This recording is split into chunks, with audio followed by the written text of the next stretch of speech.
Hi friends, I hope you have a wonderful day, and this time I'm gonna be reacting to Niki Lauda's 55 seconds of death.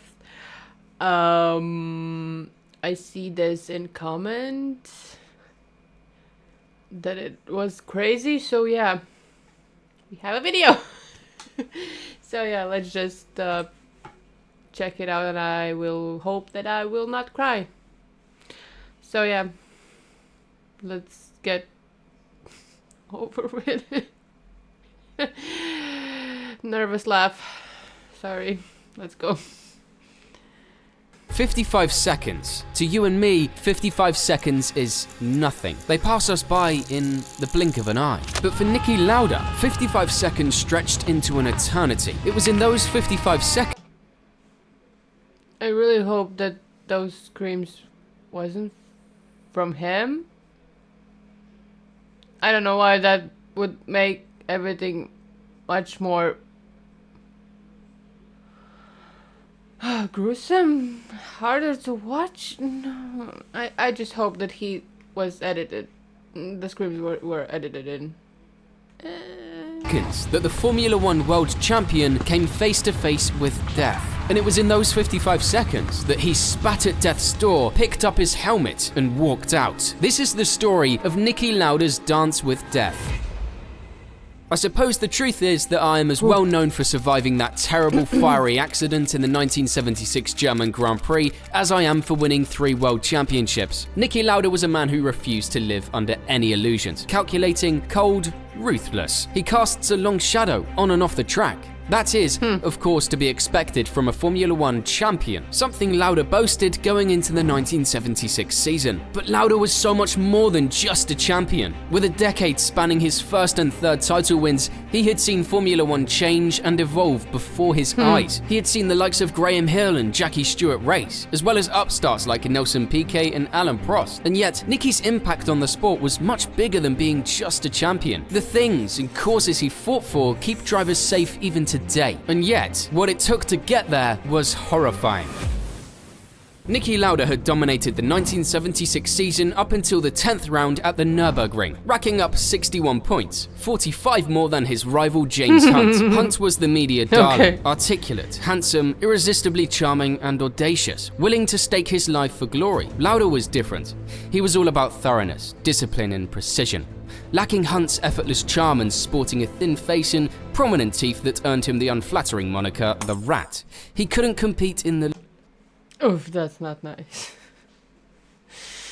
In the looks department. However, his speed was unmatched. Blisteringly fast, owed as much to meticulous preparation as to courage and a leaden foot. By the 1976 season, he had claimed the mantle of the fastest driver on the grid by far. In fact, during his The formula looked quite short? Kind of small? It looks totally different, His tenure at Ferrari, Lauda had earned quite a reputation for bluntness. Fortunately for both him and Enzo Ferrari, they did not share a common language. Lauda was not a man who was afraid of standing up for himself. He knew he was capable of getting through anything, doing anything, winning anything. So when the cars lined up on the grid at the Nurburgring in 1976, another championship victory for Ferrari and Lauda seemed all but inevitable. The Nurburgring, winding through the densely forested Eifel Mountains, had an incredibly notorious reputation for modern Grand Prix motorcars, having already claimed 5 lives. Lauda, understandably, had voiced his concerns and advocated for a boycott at a Grand Prix Drivers Association meeting, pointing out the unacceptable standards of the fire engines and safety crews. And yet, Lauda would be outvoted by the rest of the grid, and the race would go ahead. Time would bring Lauda's fears to life. And fast. When Lauda lined up in second on the grid, he had no idea how hard he would have to cling to life on the second lap. A light shower before the start had convinced Lauda that he should start the race with rain tyres. Once the race started though, Lauda realised his mistake and rushed into the pits after the first lap to change for slicks and tore off to make up some ground. However, with his new tyres struggling to get warmed up, he lost control at Bergwerk on the second lap, and that is when all hell broke loose. The old footage of this near-fatal accident has an eerie quality to it. Watching the approach to the corner, barely anyone could tell how quickly this arrow-like car would transform into a blazing death trap. Given that the race had just begun, the car still contained a full load of fuel. Much of one side of the car was sheared off upon impact, turning it into a fireball spinning across the track, with the car quickly becoming engulfed by flames. And for Lauda, that was bad enough. But things would get worse yet. Brett Lunger's Surtees, approaching the bend, made efforts to brake, but still collided head-on with the burning Ferrari, redirecting the car towards the track's edge and consuming precious seconds. Seconds that could be the difference between life and death. The events that followed vary, depending on the account you consider. The excerpt from Maurice Hamilton's 2020 book, Niki Lauda, the biography, is one that is widely accepted. In this account, Hamilton describes a critical moment during the Nurburgring race, where only one marshal, ill-equipped and lacking proper attire, was present. Faced with the urgency of the situation, the drivers knew they had to act swiftly. Harold Ertel managed to locate a fire extinguisher and activate it to douse the cockpit. Brett Lunger, a seasoned veteran from the Vietnam War, positioned himself at the car's center. Seconds continued to pass for the drivers, for the crews, for the audience. But for Lauda, it felt like a lifetime. Progress felt... I can't. That's a nightmare. To go through this. Oh my god. difficult, until Mazzario, a former Ferrari driver familiar with seatbelt mechanisms, bravely entered the intense heat and released the buckle of Lauda's 6-point harness. Mazzario vividly recalled the difficulty of this situation, stating it wasn't easy. Niki was obviously in agony, straining hard against the belt, trying to get away from the flames. Thank God he eventually lost consciousness. It was only when he relaxed that I could free the buckle. The release of body weight caused Lunga to topple over, taking Lauda with him. In later... Oh my god. Oh my god. They are seriously so brave. I don't know if I could go get in the flames to just try to do something.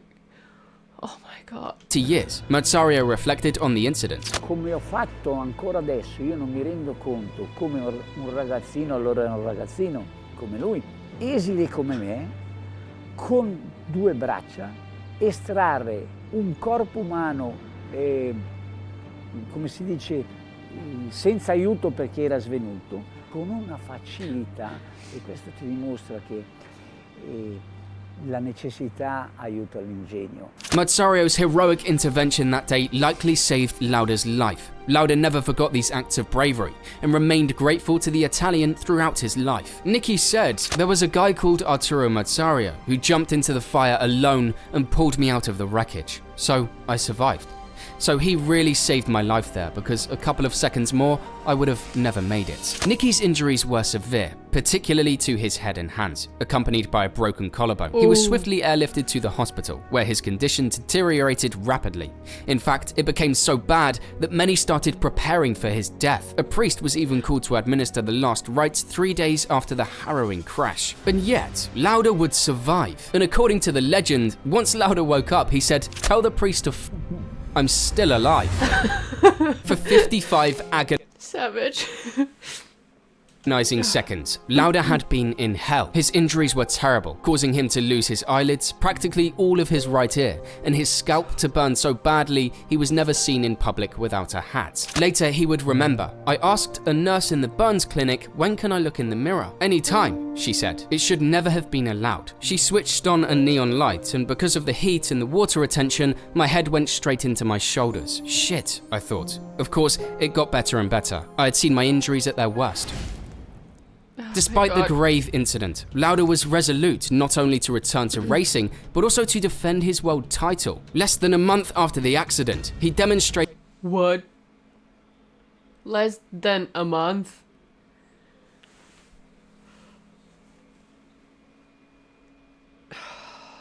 I couldn't. I think I would be just somewhere in the corner, rolled up in the ball and not moving, just existing. What? Rated his readiness to Ferrari's team management and Enzo Ferrari himself by showing up at the Fiorano test track near Bologna. It was a powerful statement, as Ferrari had already enlisted a replacement driver within a day of the accident, a move that deeply offended Lauda, given his reigning world champion status. Daniele Audetto, the Ferrari team manager, vividly remembered the sight of Lauda's arrival. He was a vision that I can never forget in my life. Niki arrived in Fiorano in his plane that he apparently flew to Bologna himself. He was so pale, the scars, he'd lost his hair, he could not close his eyes. He was like a ghost. Oh my god. He had a world championship to defend and had already missed 2 races. Missing another was not an option. And just 33 days after a dance with death at the Nurburgring, with burns still painful and bandages holding him together, the world champion would finish 4th at Monza. He had outraced death. As the season's grand finale roared into Tokyo, Lauda still led Hunt by a solid 3 points, yet relentless pain coupled with impaired vision due to the fiery damage to his tear ducts forced Lauda into a decision he did not want: retirement from the race. This opened the door for James Hunt to win the title, and yet the spotlight remained on the man once dubbed the Rat. He had come back from a situation that shouldn't have been humanely possible to survive. And not only that, he had stayed in the fight until the very end. Even more incredible, the very next year, Lauda rose to the top of the summit once more as he reclaimed his status as world champion. In 1985, after clinching his 3rd world title with just half a point ahead of his McLaren teammate Alain Prost, he gracefully took his leave from the track. He was an icon that had become synonymous with the sport, and yet it was those 55 seconds that defined everything he did. The memory of the crash stayed in his side mirrors all his life, following him into every walk of life. He would pass away on May 20th, 2019, a few months after receiving a lung transplant, a consequence of the toxic fumes he had breathed in while firmly strapped into the cockpit 4 decades prior. Oh. If you liked this retelling of Niki's story, why don't you go check out some of my other... Oh my god. This was hard. I seriously could, I can't imagine to even to try to get back to the place where you suffered that much. No, I know it was his passion, but like, I can't imagine. Oh my god, this was heavy. Sorry. So yeah, I don't want to say, but like, I hope you enjoyed this video. I'm feeling really sad right now. So yeah, take care of yourself, and I guess be careful. So yeah, hopefully I'm gonna see you next time. Bye.